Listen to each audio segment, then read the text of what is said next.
Beredar luas di kalangan masyarakat, ada aksi demo besar yang akan dilaksanakan pada 4 November mendatang.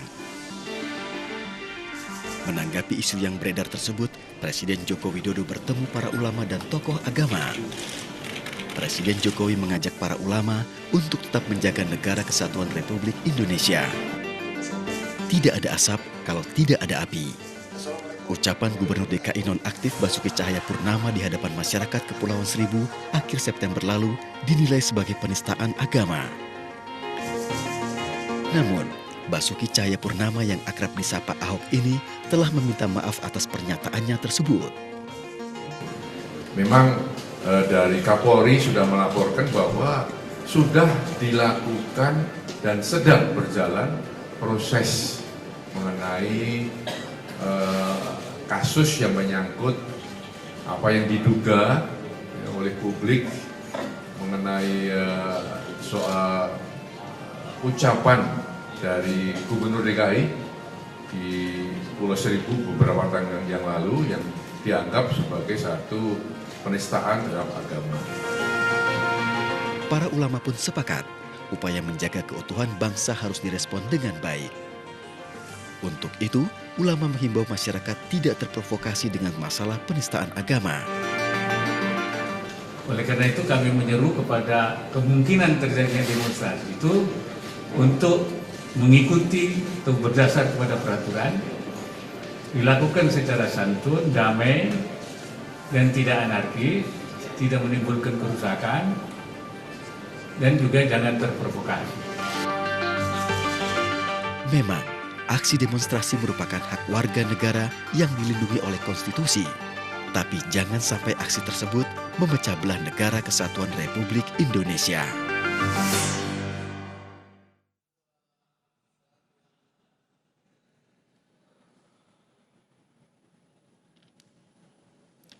Pesan damai jelang demonstrasi Jumat 4 November mendatang itulah yang akan kami angkat pada malam hari ini dan sudah hadir 3 orang tamu saya. Yang pertama di sebelah kanan saya adalah salah seorang yang ikut dalam pertemuan dengan Presiden Jokowi siang tadi, Dhanil Anzar Simanjuntak, Ketua Umum PPW Pemuda Muhammadiyah. Assalamualaikum Mas Dhanil. Waalaikumsalam. Warahmatullahi wabarakatuh. Dan ada Pak Kiai Haji Ahmad Isomuddin, Rois Syuriah PBNU yang juga ikut dalam pertemuan siang tadi. Assalamualaikum Pak. Waalaikumsalam warahmatullahi wabarakatuh. Dan ada Mas Cecep Hidayat, pakar komunikasi politik dari Universitas Indonesia. Selamat malam. Assalamualaikum warahmatullahi wabarakatuh. Dan nanti akan bergabung sama kita Brigjen Agus Trianto, Karopenmas Mabes Polri. Dan terlebih dahulu saya akan menuju ke Pak Ahmad Isomuddin. Pak Ahmad, pertemuan siang tadi berlangsung 1 jam. Seperti apa suasana pertemuan antara 30 tokoh Islam dengan Presiden Jokowi? Alhamdulillah, Pak Presiden Joko Widodo menyampaikan bahwa sebetulnya beliau lah yang sangat ingin untuk bertemu, mengunjungi satu persatu ulama di MUI, di Muhammadiyah maupun di NU. Namun karena kesibukannya yang sangat padat, maka beliaulah yang mengundang para ulama ke istana. Sebuah pertemuan yang saya kira sangat penting dan monumental di dalam menyikapi rencana aksi pada tanggal 4 November yang akan datang. Apa pesan penting disampaikan para tokoh Islam siang tadi kepada Presiden?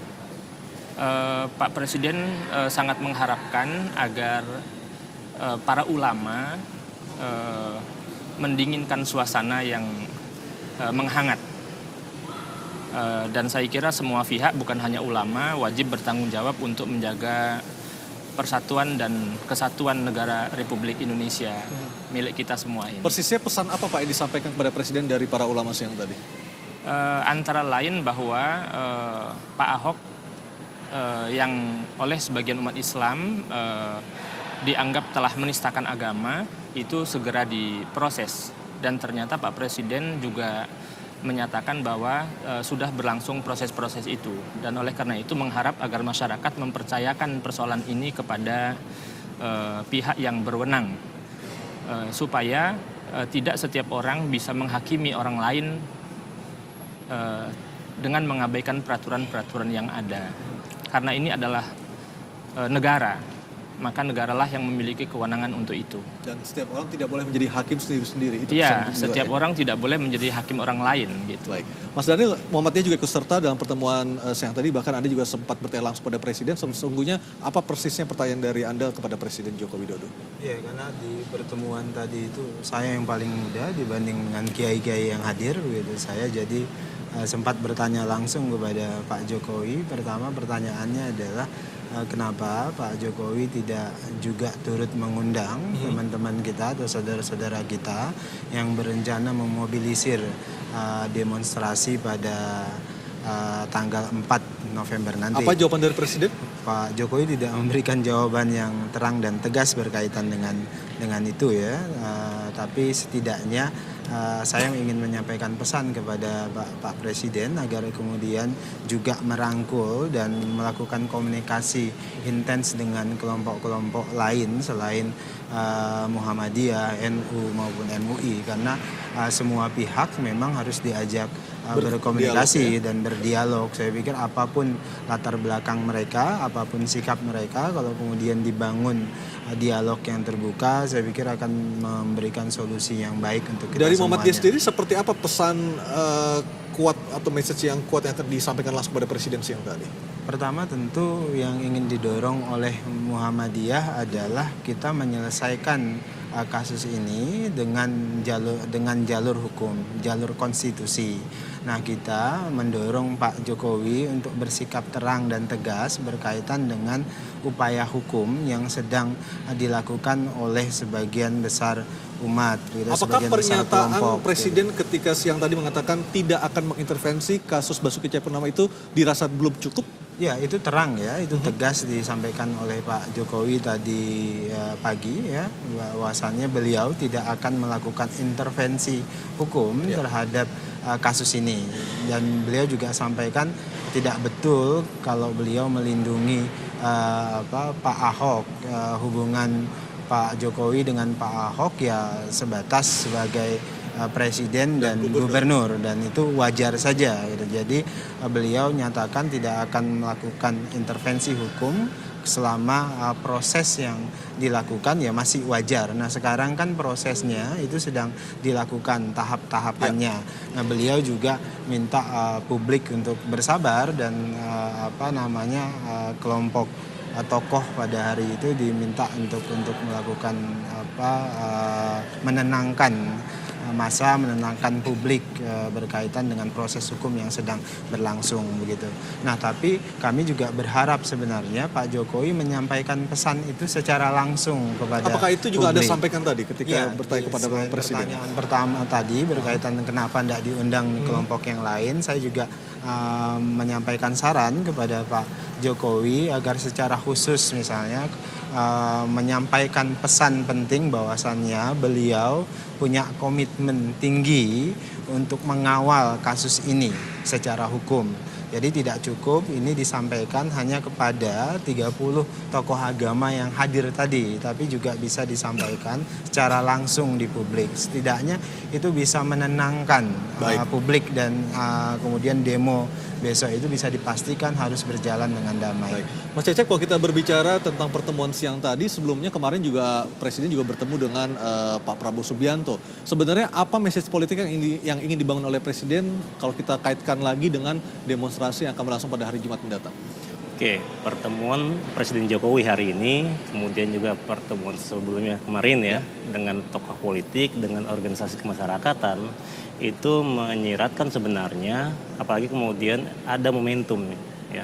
Jadi bicara politik kan bicara momentum, bicara dinamika. Nah, ketika beberapa hari ke depan ada rencana demo ya, ada kemudian bisa jadi ada potensi juga. Nah, ini yang kemudian hendak diredakan ya oleh Jokowi, bahwa kami ya kemarin misalnya ketemu dengan Prabowo, kami sama-sama elit politik, kami toh baik-baik saja hubungan kami berdua. Nah, seharusnya juga masyarakat melihat itu. Tapi apakah message yang dibangun para tokoh politik ini bisa diterima oleh akar rumput? Nah, itu yang memang ada gap. Tentu saja nggak semuanya bisa ya. Sebagian mungkin bisa diterima, tapi buat sebagian yang nggak bisa. Nah, ini kemudian yang harus disampaikan secara eksplisit. Saya kira pertemuan lanjutan hari ini ya, itu bagaimana kemudian Jokowi ingin membangun komunikasi ya untuk semua stakeholder ya, masyarakat, elemen masyarakat yang punya potensi ya, yang potensial di masyarakat. Artinya Anda juga sepakat dengan Muhammadiyah, Presiden harus menyampaikan secara langsung bukan melalui perantara tentang sikap dia dalam kasus Pak Ahok ini, seperti itu? Ya, sebenarnya dalam beberapa hal ya kalau kita perhatikan ya, untuk beberapa hal Presiden itu bisa langsung ya kasus pungli dia langsung misalnya atau yang lain. Toh misalnya apalagi ini dalam konteks misalnya Presiden dan Gubernur bisa saja ketika untuk hal-hal yang kritis ya seperti KPK sebelumnya dia bisa langsung. Kenapa untuk hal ini enggak juga? Dari kacamata politik, apa yang membuat Presiden belum melakukan komunikasi secara langsung seperti layaknya ketika Presiden memimpin pemberantasan pungli di Kementerian Perhubungan misalnya? Ya mungkin Pak tadi seperti disampaikan Mas Daniel? Mas Daniel ya bahwa dia ini sudah ranahnya penegak hukum sebenarnya. Nah sebenarnya ketika dia diduga katakan melakukan penistaan agama, serahkan ke penegak hukum. Sekarang kita kawal sebenarnya. Kita masyarakat sipil ya, masyarakat mengontrol, mengawasi proses ini agar terus berjalan gitu. Katakan seperti itu. Artinya ketika Presiden belum memberikan statement secara langsung, itu adalah tugas dari para tokoh agama untuk mensosialisasikan itu kepada akar rumput seperti itu kira-kira. Baik. Pak Isamuddin, kalau kita berbicara tentang pertemuan siang tadi, ada 30 ulama, ada 30 tokoh agama dari NU, Muhammadiyah dan juga MUI. Selain permasalahan Pak Ahok, apalagi yang dibicarakan siang tadi, Pak? Ya, saya kira banyaklah gagasan-gagasan yang saya kira bersifat nasional ya.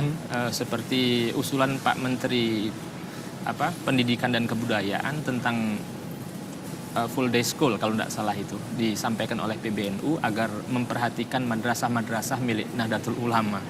Jangan sampai itu diberlakukan secara ketat tanpa pengecualian ya sehingga mengganggu apa yang sudah dilakukan di pesantren-pesantren. Dan ketika setelah pertemuan siang tadi, apakah NU sudah mensosialisasikan hasil tersebut kepada akar rumput? Bahkan sebelum pertemuan tersebut, PBNU itu melalui rapat Syuriah, namanya rapat gabungan antara Syuriah PBNU yang dipimpin langsung oleh Kiai Haji Ma'ruf Amin. Beliau adalah Rois Am PBNU dan juga jajaran Tanfidiyah PBNU menyepakati ada konferensi pers di mana PBNU menganjurkan ini artinya tidak melarang, menganjurkan agar umat Islam tidak mengikuti demo yang dilaksanakan pada 4 November. Ini bukan berarti umat Islam NU tidak tersinggung ya kalau memang itu kalau itu adalah merupakan ucapan yang melecehkan, tentu kita mesti marah. Tetapi, apa alasan dibalik anjuran tersebut, Pak Isamuddin? Menganjurkan untuk tidak mengikuti demo dengan alasan dikhawatirkan atau diduga kuat bisa menimbulkan mafsadah, menimbulkan kerusakan terutama bagi persatuan dan kesatuan negara Republik Indonesia. Apakah NU sudah melihat adanya gejala atau potensi yang Bapak sebutkan tadi? Namun demikian, NU itu juga tidak melarang untuk demo karena memang demonstrasi itu dijamin oleh undang-undang selama mengikuti aturan. Jadi yang demo itu tidak melakukan perbuatan yang membahayakan dirinya, membahayakan orang lain, apalagi membahayakan negara. Baik, dan seperti apa sikap resmi dari Muhammadiyah terkait dengan rencana demo pada Jumat mendatang? Talk to Anies akan segera kembali.